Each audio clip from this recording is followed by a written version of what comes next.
Okay. We'll double tap here.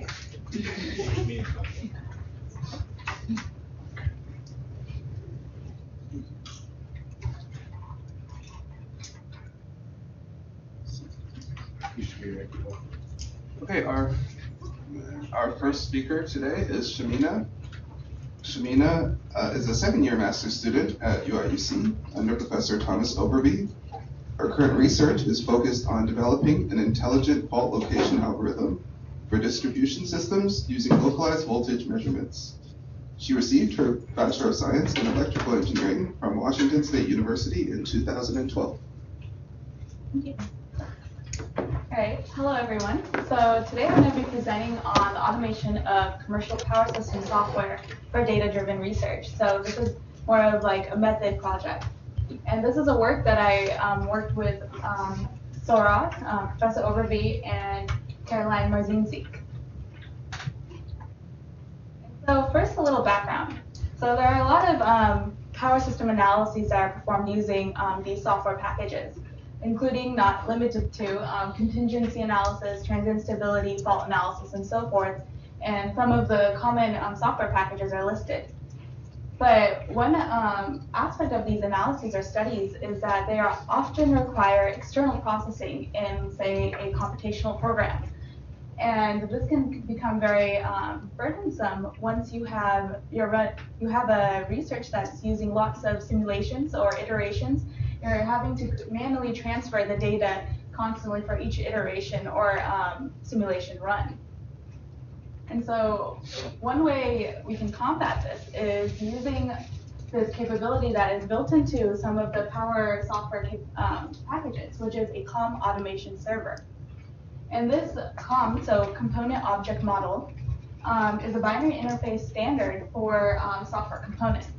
And what it does, this automation allows an application to access the functionalities of an external application and manipulate those objects. And so in our case, if we have a computational program and a power software, through the computational program, we can access the functionalities of our power software without having to know how they were internally implemented or the language. And so here in this figure right here, it shows if we have a computation program, this is our COM client, and an interface is established with the COM server, which has the power system software objects implemented within it. And so for our study, we're going to focus on one COM automation server in particular, and that's that of PowerWorld. And that's called the Simulation Automation Server, so SimAuto.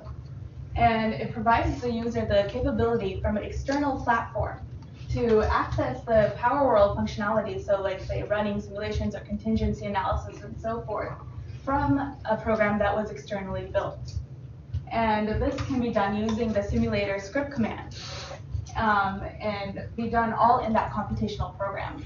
And so, for example, say if our external platform is MATLAB, and of course our power software is PowerWorld, we can communicate between the two and create a single environment to run our studies in, our whatever fault analysis or transient stability.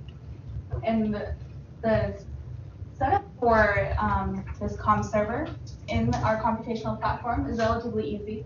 For a Windows machine, the PowerWorld, the SimAuto just needs to be registered with the command line. And this code snippet right here just shows an example of establishing the connection from SimAuto in MATLAB, and then you're good to go. And the analysis your code can be written in MATLAB connected to SimAuto.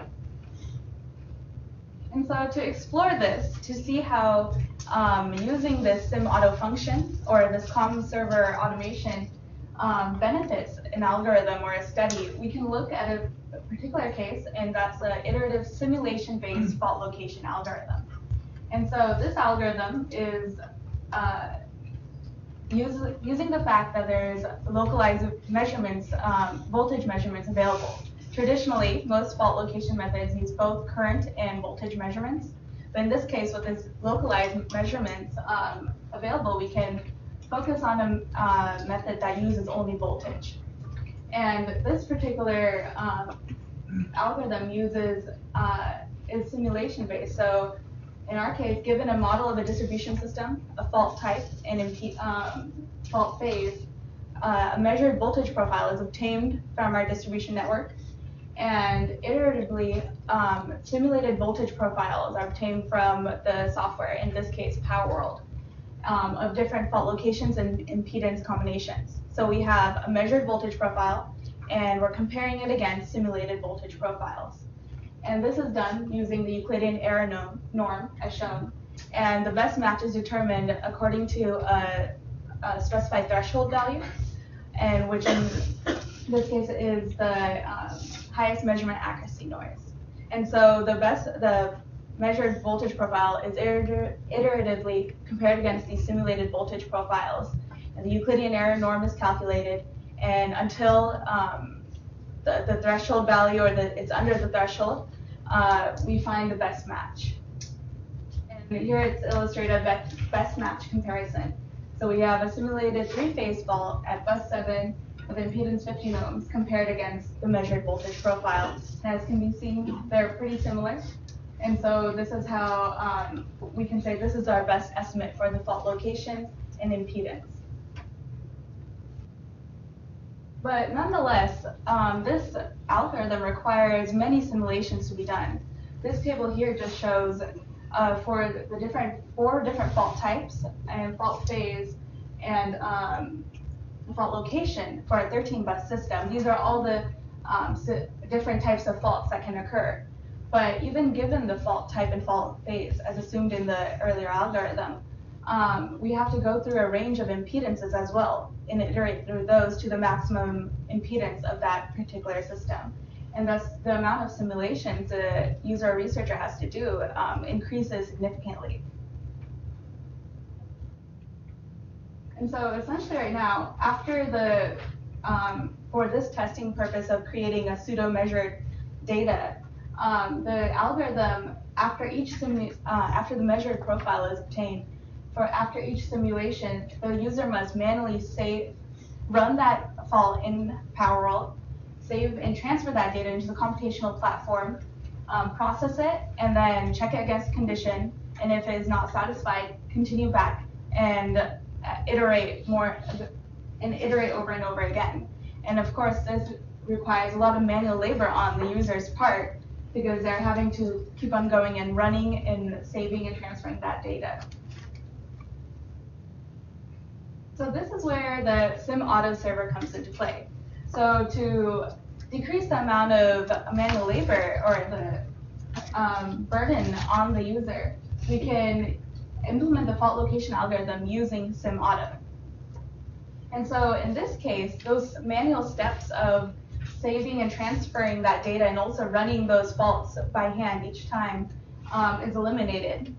And the creation of the synthetic measure data and the parameter definitions are automated. And we also gain some new capabilities.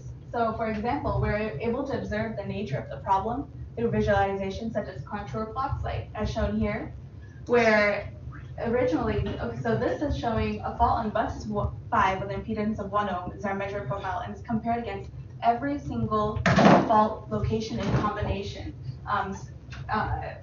simulations. And so this small bus case of 7 buses and only a max impedance of 20 ohms would require at least 140 different simulations, which may have been a lot more cumbersome and not worth it for a researcher to go through just to get this. But like using this automation, this becomes a much easier and more powerful tool, as it didn't take that long to get it, and also it provides the researcher more freedom and more areas to study their problem and maybe like look at what direction to go next in their research. So again, in this case, the steps for the data storage and retrieval are completely eliminated, and the algorithm becomes much more streamlined and straightforward with this interface between MATLAB and PowerWorld, and all the commands being written in MATLAB itself using the script commands and then the extra processing commands for the Euclidean error norm and condition checking. And so essentially, using this SimAuto, again, is improving the method's proficiency and reduces significantly the amount of manual maintenance. And another great thing about the SimAuto or the COM automation server aspect is they can easily be used with other external programs, and the only thing that changes is the language syntax of whatever external platform you want to use it with. And again, the script commands make it very easy. So like in this snippet right here, it shows that instead of just going into Power World and running the fault, opening the tool and everything, the fault can just be simulated using this simple script of faulting the bus 7, 3-phase fault with 10 ohms, and it is just run in these 2 lines. And importing data, as said before, also the storage and saving, of course, is very easy now and automatic.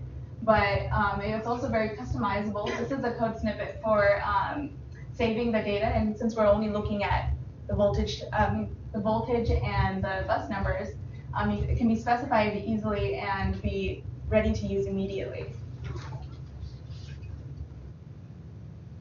So in the end, the use of this automation server between the commercial power system software, in our case PowerWorld, and the computation program, which we use with MATLAB, becomes very beneficial in streamlining and making more straightforward an algorithm or study. And it allows the data storage to be significantly, the manual work to be significantly reduced. And it also allows greater freedom in design and also the ability for the user to extend their research with tasks that may have been more burdensome before, such as the visualization with the contour blocks. Now, if you still have a little more time, I would like to go into like what I'm working on currently, and that's. Before you do that, go back. Okay. Right here. No, back. Back. What does out return? This is just like running the command. Like, So then, but out is set equal to something, right, or not? What is out? out. It's just. The OUT. Oh yeah, it's just. Is that a variable or what is it? I think it's just the label. I mean. It's what power. That's obviously what the serve is obviously the COM object. Yeah, that's The out is the output from the COM object. Can you use a Boolean maybe? Yeah, like I mean, I think I can just name it anything. Is it But like a Boolean? you think it's a Boolean? Like is it like? Okay, so you run the faults and Yeah. you do that. Now, how do you get the values? I think that's on your next slide, right? Yeah, this is through this. So now you did that. Now you want to import the data. Mm-hmm. If valid case and valid bus array. Get parameters, so that returns all your buses. Those are all the specified script commands in like the PowerWorld auxiliary files. Yeah.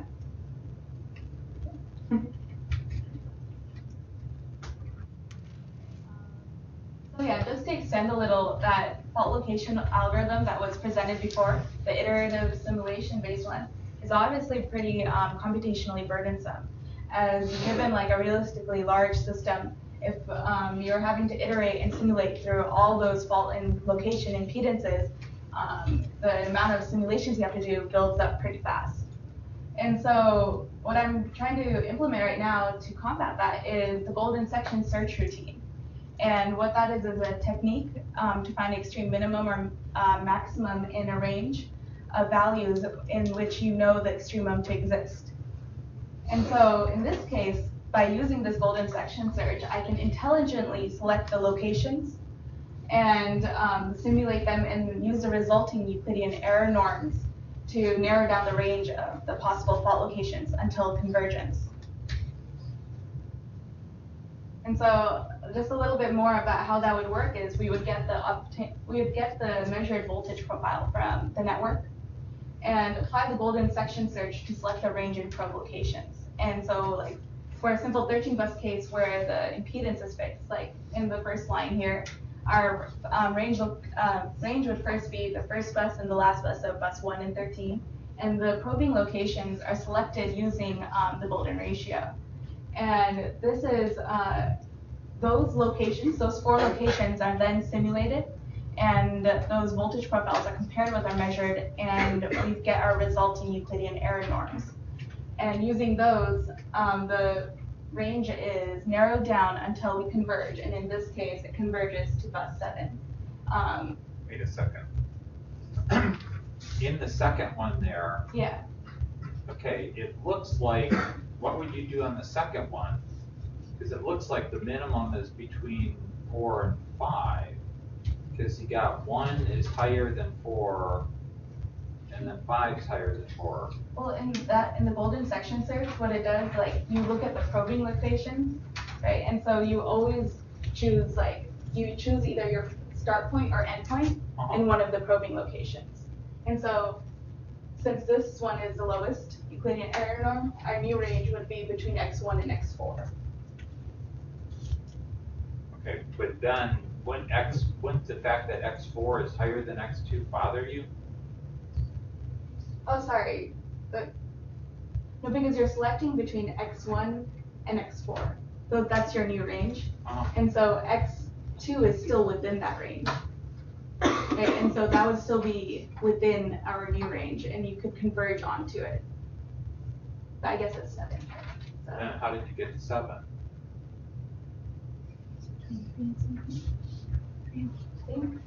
I think sometimes it shifts around. I did this one all the way through, and it did work out to that. So I can look into that and show you here in a bit.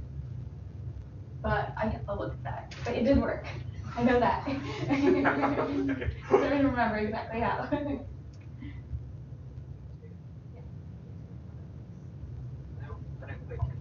Yeah, so like in the golden section search, you select your range start and end point. So in this case, that's x1 and x3. So in the very beginning, it's just going to be the first bus and the last bus. And then it's going to select probing locations using the golden ratio, and that's x2 and x4. And using those probing locations, you look at that and you see that you look at the Euclidean error norms. So after you simulate your voltage profiles, you calculate them and find the Euclidean error norms. And using those, you narrow down your range, looking like, oh, okay, so I have this and this, and with my 2 probe locations, this Euclidean error norm was smaller, right? And so my extreme minimum must exist between these 2 points. And that's, I guess, the whole basis of this is having a strictly monotonic unimodal function. So if you have a function that looks like this, and that's how you find it, because you know, okay, this is a minimum, so it must be between those 2 points. And so you kind of shift down to it. Yeah. And so right now what I'm trying to do is not only find the fault location, but also, you know, of course, the impedance and the exact location on the line where the fault occurred. And some of the issues I'm trying to explore right now is that, like, some of the fault location and impedance combinations don't always look so different from ones surrounding it. And so it's hard for my golden section search routine to find the extreme minimum. And so, for example, on the figure on the left, I don't know if it's as easy to see, the fault was at bus 5, impedance 1.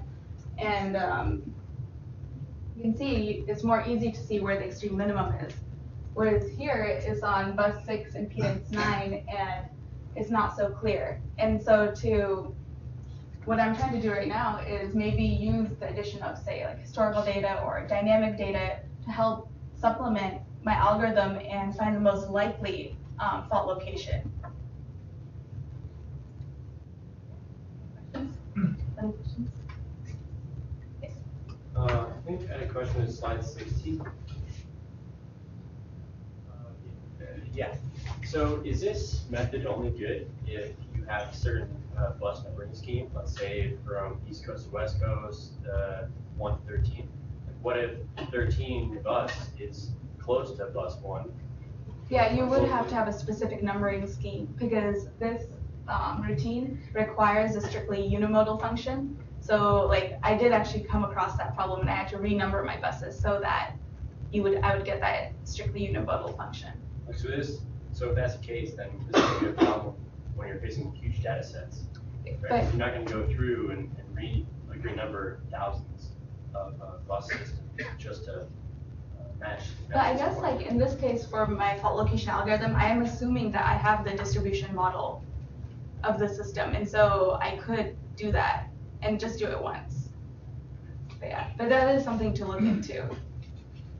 So actually, just to respond to that, so like for this one, she's assuming distribution, so that's assuming radial, so she doesn't need to like just number them in order. Like if it was a network, then I don't think to be able to fit that even though it was first case. My question is actually, I think your work is basically assuming the initial operating point is in between the vector data and your simulation function. The initial what? Second? Initial operating condition of your system. Oh yeah. Yeah, that is. Like, do you say something about the reason of choosing golden ratio rather than just like doing binary research, like doing half, like half? I guess not a really specific reason, but like the golden section search seemed like a good option to start with. Like this was the first search algorithm I did use, but that's something to look into as I can't get the historical data to help me out. And Shamina, I think that's a good question in preparing for your qual exam, because that will be a natural question. Why did you pick golden section as opposed to some other optimization technique? You cannot say because my advisor told me. He just gave you an initial starting point, then you need to iterate. Okay. Convergence rate. Oh, convergence rate. No. Like I think one benefit I think for golden section is that you don't need derivatives, right? No, you don't. So like if your function is hard to differentiate, like that could be.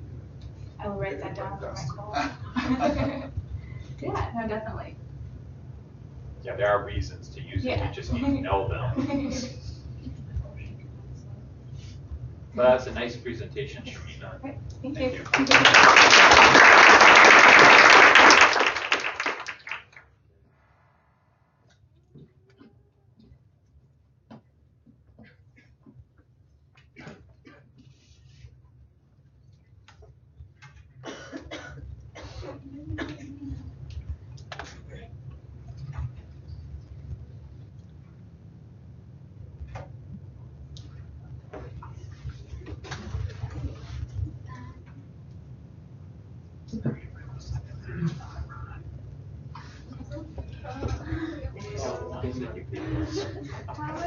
You're good. I know a lot of those. All right, our second speaker today is Desiree Phillips. Desiree received her Bachelor of Science in Electrical Engineering from Rensselaer Polytechnic Institute in 2012, and will be receiving her Master's of Science in Electrical Engineering from UIUC in spring 2014. Her current research interests include data analysis techniques, data mining, and power system simulation. Her favorite activities include lots of reading, listening to music, playing video games, and movie nights with friends. Under advisor Thomas Overby, her work currently focuses on algorithms for distribution-level data analysis. Okay. I didn't know that was part of the standard form. I didn't either. That's why I put it. I wasn't sure. Is this working? You have Yeah, been you're good. recorded. Okay, so my current work is distribution system, event detection and classification using local area voltage measurements. And I've been doing this work with Professor Overby through ISEG, which is the Illinois Center for Smarter Electric Grid. So I'll jump right in. So just to go over what I'll be covering, I'll be starting off with the frequency disturbance recorders, which is the PMU devices I'm using in my research, how I condition the raw data coming from the FDRs, voltage data analysis, and some examples to show how I go through it, as well as result analysis, and then some conclusions and future work. So what is a frequency disturbance recorder? Developed in 2003 at Virginia Polytechnic Institute, they measure the voltage frequency, phase angle, and magnitude at a rate of 10 hertz They're installed at the outlet level, in your house, in your business, at school. This is actually a picture of the one installed in the power computer lab upstairs, and that's just a pen for the purpose of scaling. And so we have 7 installed, well, we used to have 8 installed, but now 7 in the Urbana-Champaign area, which have been collecting data since December 2011. 2012, I'm sorry. I'll fix that. FDRs and other research. The University of Tennessee, Knoxville is actually the Virginia Polytechnic group, but they moved to Knoxville recently. And so they're using the FDRs for large-scale system analysis. So even though they're installed at the residential level, they have multiple devices installed across the US, and they actually use it for bulk-level system analysis because their goal is to, quote, build a national transmission grid picture. University of Texas, Austin is also using 120-volt level voltage PMU devices, but again, they're taking theirs to a larger scale than just the local Urbana-Champaign area, and they do state scale analysis. The table shows some of the more significant specifications, the hardware accuracy, the GPS clock signal used to synchronize the voltage measurements across all of the FDRs. The sampling rate is 1440 samples per second, but I only get 10 data samples per second results. The significant limitations of the PMU device, there is no auxiliary power supply, so in the event of a blackout, I've basically lost that FDR and can't get any voltage data from it. There is also only one sampling frequency available at 10 hertz, and in the event that these are residential level PMU devices, so you may lose internet in your home, but the event that you lose your internet, I have lost that data for that little interval because there is no internal memory buffer to hold that data until the internet is reestablished. So the FDR data conditioning, these are just pictures of the FDR locations, and this one is the FNet system basically in the US, and each red dot represents one of their FDR installations. UT Austin, again, the red dots represent their FDR installations, and as you can see, they're a much larger scale than just Urbana-Champaign. So these immediate goals of the raw data conditioning, outlier or noise spike removal, decrease the chances of detecting noise events. I could theoretically handle noise if I developed the algorithm for it, but that is wasting computational time. And if I wanted to move this analysis to as near real time as possible, I would rather not waste time picking up noise and treating it or learning how to deal with it. And at the end, improve the accuracy of the event classifier once an event is detected. Immediate concerns, if I were to condition this data using similar techniques as UT Austin or FNet, they do a lot of high order filtering and a lot of oscillation, lower level oscillation removal. But because this is distribution level analysis, if I were to remove those same oscillations, I could be removing distribution level information. So I don't know, for example, what the difference necessarily is between distribution level information and bulk level information. I won't always know that information offhand. And so that's I guess, the most important concern. So for now, I'm just using a low order median filter. So just these spikes right here are actually noise spikes, and if you were to zoom in, you could see that they occur at an interval of less than 1 second. They're actually very quick transients, so I assumed them to be noise. And so I'm using a median filter right now. A mean filter wouldn't be able to handle these noise spikes as well. It would actually treat them as part of the information when filtering it. So this is just, I'm just using a median filter. And so the results of the median filter, you can see the green data is the filter data. So you see the black outline is actually the original voltage. So you see it kind of compresses a lot of the oscillation and significantly removes the noise spikes. And so it's actually pretty good filters. But I'm still looking into other filters, maybe spline filters, in the event of blanks in the data related to the loss of internet and loss of power that I mentioned before. So they're each 1 hour of data, both Sundays. This is January 27th. This was Super Bowl Sunday 2015. And So with this data, this is actually the data I'll be using. I'll be using the standard deviation for event detection, since standard deviation is a good measure of rapid transients and actually pretty good at picking up rapid increases and decreases in voltage. I will be doing Gauss Fourier transform for oscillation analysis and min-max just to see the relative change in voltage over an interval. So I'll be applying these techniques to a sliding window of approximately 10 seconds. 10 seconds seems to be a pretty good number in terms of examining disturbance waveforms once I've detected them. Most of the events seem to be on the order of seconds. I went with a 10-second window.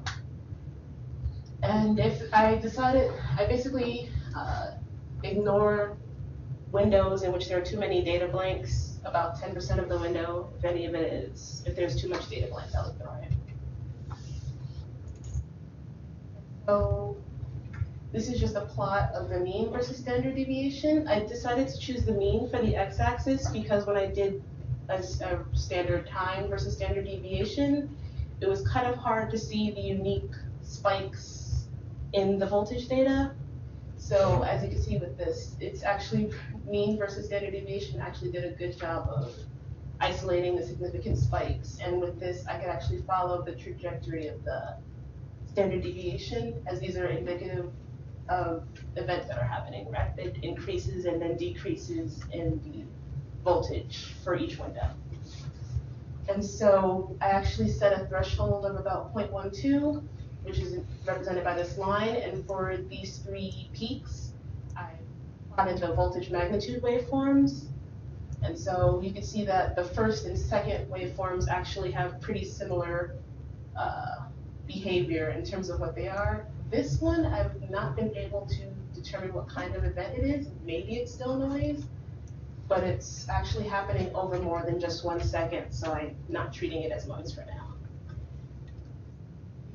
February 3rd data, again, there were some pretty abnormally large spikes, and so I plotted these as well. And so these were the three waveforms I got. And so I'm just, at this point, identifying all of the unique voltage events and just trying to figure out what they could potentially be. I haven't reached any conclusions about what all of them are, but my guess is at least these two plots are probably generation trips, and so maybe this is a low response and then the generator jumping back up to respond to it. Yeah, I have a quick question. When you're doing the filtering, you're filtering first, right? So is it possible that you filter out like an event signal where you think it's noise and you filter out so you can't detect it? Right, that is a potential problem. So that's why I want to look into other filters, because the median filter is actually a pretty good filter, but it's also pretty powerful. So I'm a little worried that some of the smaller oscillations are lost to the filter. So future work will be looking into a potentially weaker filter, but still pretty good at least canceling significant noise spikes. So I'll be looking at that. So in the upper figure, you have it for every FDR devices plotting over there? This is just for one device over, each point represents the mean versus standard deviation for one window of data. And how are you going to do this for every device and pick up these three events? In the future, yes. So I'm not gonna do maybe this kind of plotting in the future. This was just for visual sake.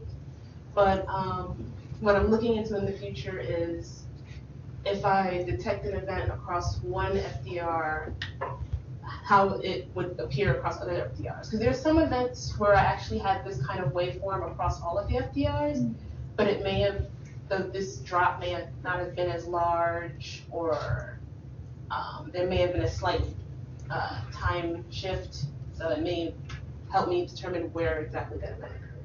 And what you said was the problem when you plotted over time?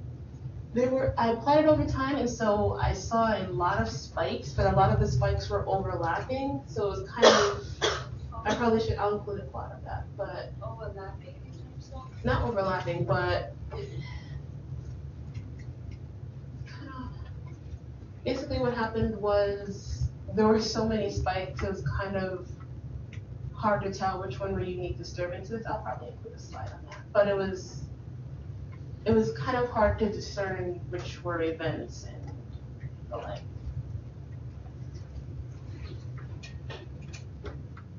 And so, so one of the things I'm looking into is I'm assuming, or I feel like these are all the same event because the way the voltage drops and then rises back up is actually quite similar. And so I may actually treat this as a pattern for the training data I may eventually use in terms of treating this as one specific event. And so in the future, I'll actually be trying to see how often this occurs across more than just 1 hour, maybe across a day, or maybe a specific month, or just to see how each season or each hour has differences in the frequency of each kind of event. And maybe that unique information will help me determine what kind of event it actually is. See, that would be a waveform for an induction motor starting up. The top one. In terms of, Just like at the house, sour sump pump going on. okay. They might all be the same, similar. but- Well, yeah, I mean, there's a lot of motors out there, and they all sort of look like that when they start up. And what you could do is look and say, if it's a system-wide or a bigger event, you're going to get it at multiple locations. If it's a local event, you're going to see it just at that location. But this one, I actually only saw it at one location. Yeah, These so are- that's these all- probably, like, when I teach this in a power system class, I talk about reactive power and voltage. I say, when I was a kid, I would notice, because we lived out in the country, we had a sump pump, and when that sump pump started up, the lights would go down, and then they'd come back up. And I would notice that. And that's the motor starting up. Okay. Yeah. But if you see it correlated at different locations, something like that, then it could be a generator trip, or, that's the fun stuff is as you start getting into correlations too. Yeah, I may actually call this a motor starting in the future because this event, I actually plotted the other FDRs during this exact same interval and they had different ones. But I do have a slide on correlation coming. And so some conclusions or preliminary results, standard deviation can be used to detect unique system events. This is just one parameter. I would like to look at other ways of picking up events in the future. Some events occur fairly often, much like these four seem to be happening fairly frequently, as they both happen twice in just 1 hour. So it may actually indicate the type of event that is occurring. So future work, just to use the type or frequency of an event I detect to help determine what kind of event it may be, which requires a little bit more work in terms of understanding distribution systems and the kind of transients that occur or unique to them. And also include frequency and phase waveforms in the event classification. The plots before were mostly voltage magnitudes. I did do some FFT analysis on the frequency and phase, which I haven't included in these slides, but I hope to include in the near future. Correlation analysis between multiple FDRs during an event and use this to determine the event magnitude and or location. As I mentioned before, sometimes when events occurred, the waveform was unique to just one FDR, and in other situations it happened across multiple FDRs, although the magnitude and time shift may be existent. And then examine normalization techniques to help improve classification accuracy. So with the normalization, what happens is if I have an event, say these four waveforms, this drop occurs across different voltages. For example, this one was at 123.2 before the event hit. This one's at 123.7. So if I try to use correlation or maybe a distance measurement to determine how similar they are, I would normalize the data first to avoid running into issues with these differences in starting voltages and ending voltages. And also include the classification risk to reduce classification error. So what happens is, I guess in power system events, certain events have certain risks associated with them. So if I were to try to classify an event and I incorrectly classified it, that could have repercussions if somebody were trying to use this information to determine how to act for a system event. And so I may actually try to include that misclassification risk in my algorithm, my classification algorithm. And so I guess that's a little bit more on the data analysis that I just mentioned, and some normalization techniques, min-max normalization, and standard deviation. And I guess this is a seminar, not techie, I can go over those. So this is just, again, the correlation.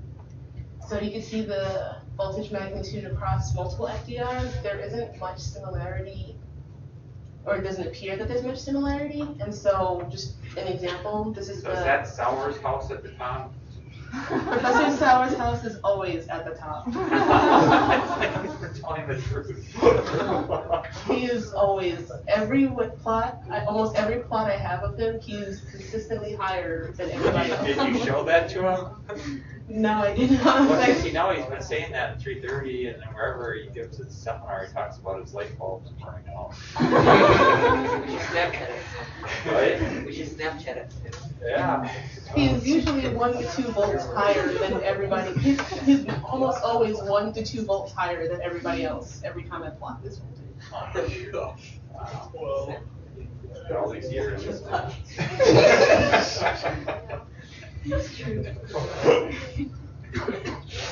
And so this is just one event that I previously plotted, and so just to see if there was any correlation, I plotted it along with the other voltages. They're sour, but you can see that the event is actually unique to that one FDR, and that the other FDRs aren't experiencing any abnormalities that I can visually see, besides this red curve. But that appears to be a different event, as it only drops and never goes back up. And so further work would be looking into if an event occurs across how many FDRs does it actually occur across. Good job. Oh. See, I need to make a list. That's another thing. I'm trying to make a list of all the possible events, and maybe that'll help me figure out which ones are occurring, but that's still in the works. So I don't want to be too conclusive with any one event. So just a little bit more on the normalization technique. So there's decimal scaling, which is just taking the original signal and dividing it by order of 10. And so k would be the smallest possible integers, such that the new set of values is only in the range -1 to 1.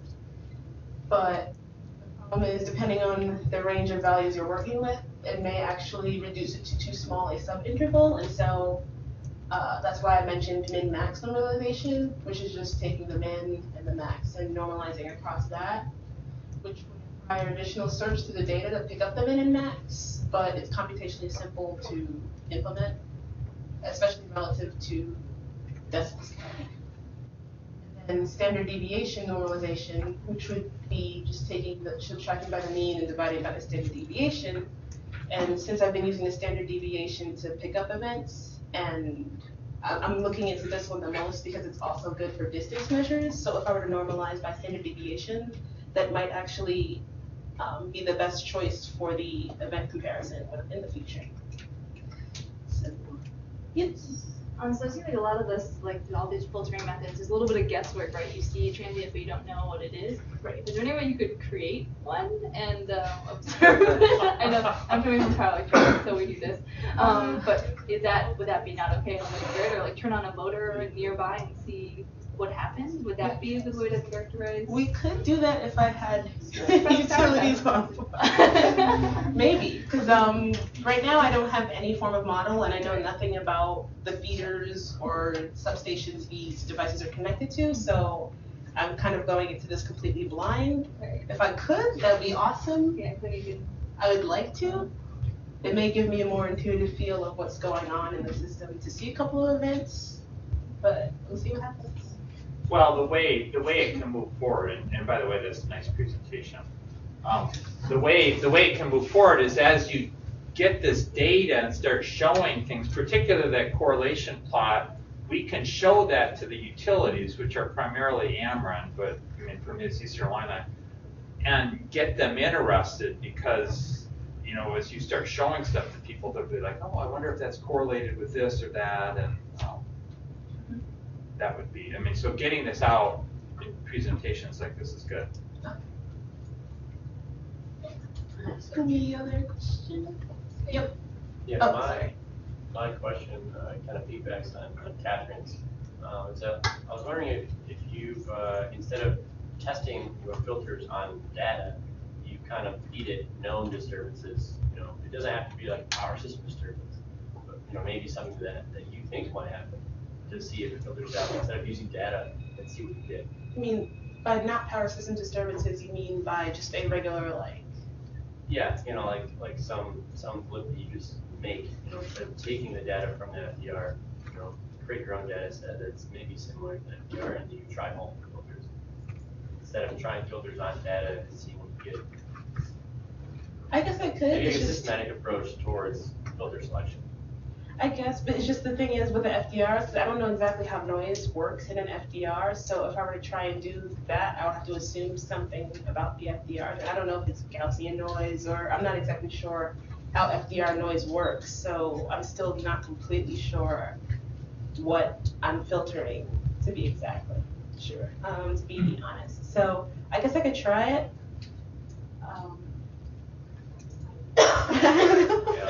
Yeah, because I'm not, the other thing is I'm not too familiar with that many filters, so maybe there is a filter that's better suited for this that I just don't know exists. So I could try that out. So can we go back to the figure where you have all this thoughts Oh, the correlation? LCD versus me? Oh. Everything on this gateway arc type of thing on our consecutive time, or they're like if you have this gateway arc thing, like every point over the consecutive time, or like Yeah. So I guess so. Just for in terms of time, it's the color is like Roy G. Biv. So it kind of like red, orange, yellow, green, blue kind of is the time scale, so to speak. And so these arcs are actually consecutive time plots. Okay, so if you plot them over time, you should still see the line. You can still set a threshold and they can still stand out, right? Yeah, well, not really, because if you think about, these are actually windows, and so it's a sliding window. So these would actually be like scrunched together super tight. That's better for doing detection. I guess it's just in this case, it didn't seem they were actually tighter together, but they were also, I guess in this case, it would be spread out more, but the spikes, there were significantly more spikes, and so it was harder to. But when you do detection, you set a threshold and everything above that threshold, so it doesn't matter, right? I guess it doesn't. It's just. I guess it was just personal preference. Like I found this plot to be physically more. It is Well, pretty. I mean, color aside. I guess color aside, it didn't feel as clustered or cluttered, so to speak, with this way versus time, since you can actually a little bit clearly see the trajectory corresponding to the actual event waveforms. It kind of spread them out, so to speak. I kind of like that more, but I guess it's a personal preference. I could also include. I did plot it there over time, though, but. Yeah, but you can still see the peak that gets here. They weren't peaks. They were actually They actually looked more like spikes, like a spike over a single point in time versus a peak like this.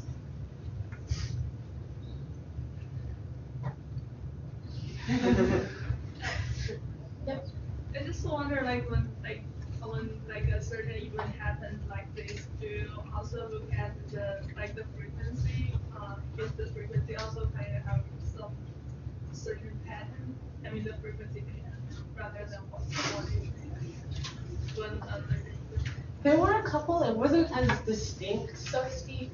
Like, I guess with this voltage waveform, it's pretty distinct. But in looking at the frequency data and comparing like this and this event, the frequency response wasn't as visually distinct. So, but I could also include that. Anything else?